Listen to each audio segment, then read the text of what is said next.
guys, and welcome to today's video. Now this past week there was a day with the initials SIAD, and that stands for Self-Injury Awareness Day. And that day basically exists for people who are suffering from self-injury addiction, or for people who don't know, and everybody around the world to get a better understanding about what is self-injury. Now self-harm is another way of saying it.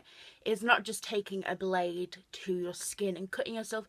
There are many different forms of self-harm, and a lot of people don't know that. A lot of people just assume that it's cutting yourself, but there are different types of self-injuries that have nothing to do with the blade. Now, for the people that have been with the group for a while will know that I am a big self-harm addict. I have used self-harm a lot, and I will suffer from this addiction for the rest of my life. So I thought I would make a video about self-harm and what I went through with it, and just generally what I think about it. Before my depression and all that started, I never understood why people would self-harm. It just didn't make sense to me. Why would people hurt themselves? It just did not make sense to me. It sounded ridiculous, and I just did not get it. But then my mental illness happened, and I needed a way to escape. I needed something to help, and I turned to self-harm. Now my self-harm is cutting and hurting myself, and just basically the original form of self-harm for some people is cutting yourself, and that was my escape. And I did it on my arms and my wrists until they're harder places because people see them a lot, so then you become smarter with it and you do it on places where people won't see, like on your thighs, and you get better at lying. I have not self-harmed in a while, but I will struggle with that addiction for the rest of my life. Whether I have a bad day and I have to fight the urge to pick up something to cut myself with, I will have that for the rest of my life. And people don't understand that self-harm addiction is just the same as alcohol, smoking. It's just as addicting. It's just as hard to fight, and you have to fight it for the rest of your life. It's not an easy thing to get over, and you will battle that addiction from when you start until the end of your life. Now, would I recommend self-harm? No, of course I wouldn't, because in the end you are damaging yourself, and it ruins your life. It makes your mental illness 10 times worse. You become dependent on it, and you become so good at lying and hiding, and you just become this other person. So no, I of course would not recommend self-harm.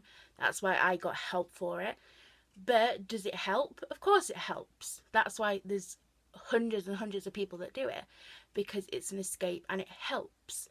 I was surprised how much it helped at first, and it became the thing that I went to.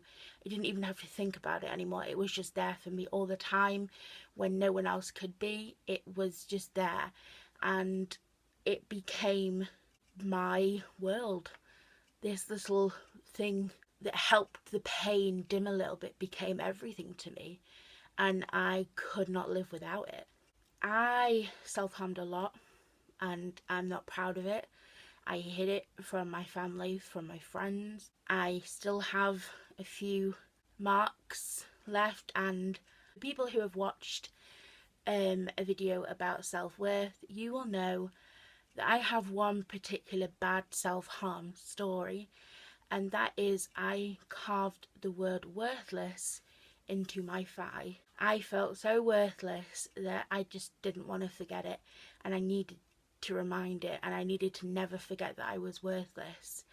So I carved the word worthless into my leg, and every time it started to fade, I'd recarve it in, and the more times I did it, the stronger the scar got, obviously.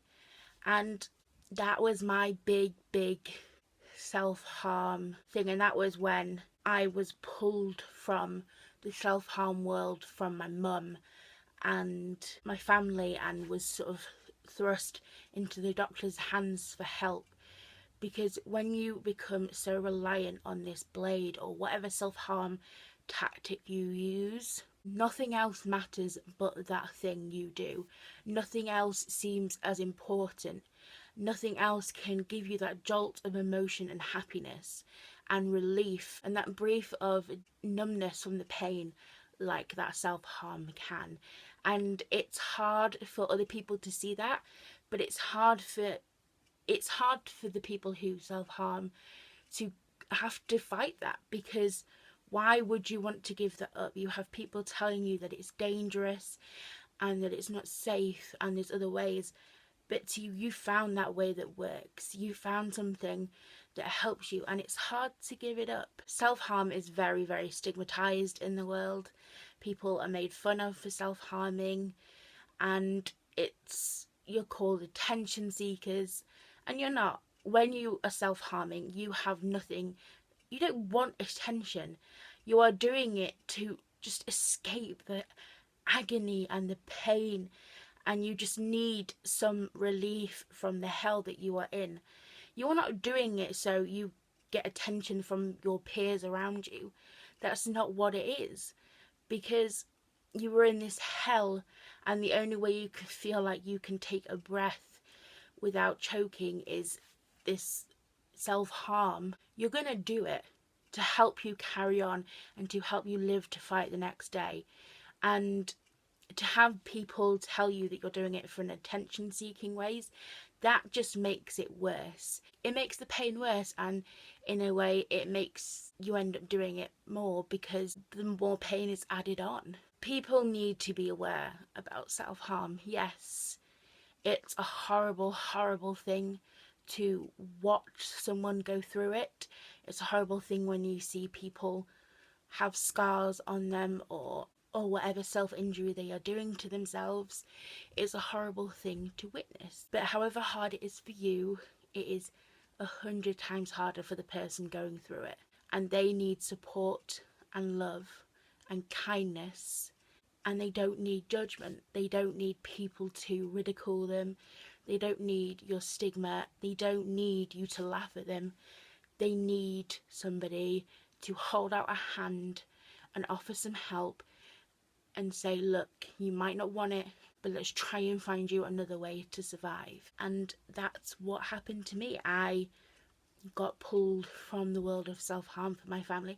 And of course you're going to relapse. It's impossible not to relapse.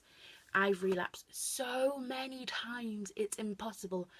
But what you find is that the gap between relapses get longer, and you get stronger from how many days it is from the time you last self-harmed. And you hold on to that, and you know that you're going to relapse. Everybody relapses. It's impossible not to relapse. There'll be a problem that is so painful, an obstacle that is so hard and so painful, and you just feel lost, and you'll just remember that what would have solved it, what would have helped before, and you do it, and you feel ashamed and you hate yourself for it. But you've got to know that everybody does it, everybody relapses, but it makes you stronger, and the gaps between the relapses get longer each time. To me, I believe that it's not something that should be made fun of. You shouldn't, if you do it and you see people with scars on it, you shouldn't judge them. You have no idea what they're hiding. I hid it for months. I hid the pain I was feeling. I hid the scars. I hid what I did. I hid the pain, and my friends didn't know. They saw this bubbly girl that they always used to see, but inside I was dying and I was escaping through a blade. And don't judge somebody unless you've walked in their shoes. When you see somebody that obviously is injuring themselves, don't gossip, don't make fun of. Offer them a helping hand and offer them kindness and support, because it is so hard. I know that if you are in the middle of self-harm, or if you just started self-harm, or even if you're considering it, just think twice, because the moment that you start injuring yourself, you have entered this whole other world that you're going to have to fight for the rest of your life. Even if you stop it and you get help, you'll still have to fight the urges for the rest of your life. And it's hard and it's painful, but you're not alone. You have so many people who have gone through it. who have come out the other side of it and are living a life without it. And just don't feel alone. Just look and you will find people who are there for you and who know what you're going through, and most importantly, just don't give up. So thank you guys very much for watching, and I will see you next week. Bye guys.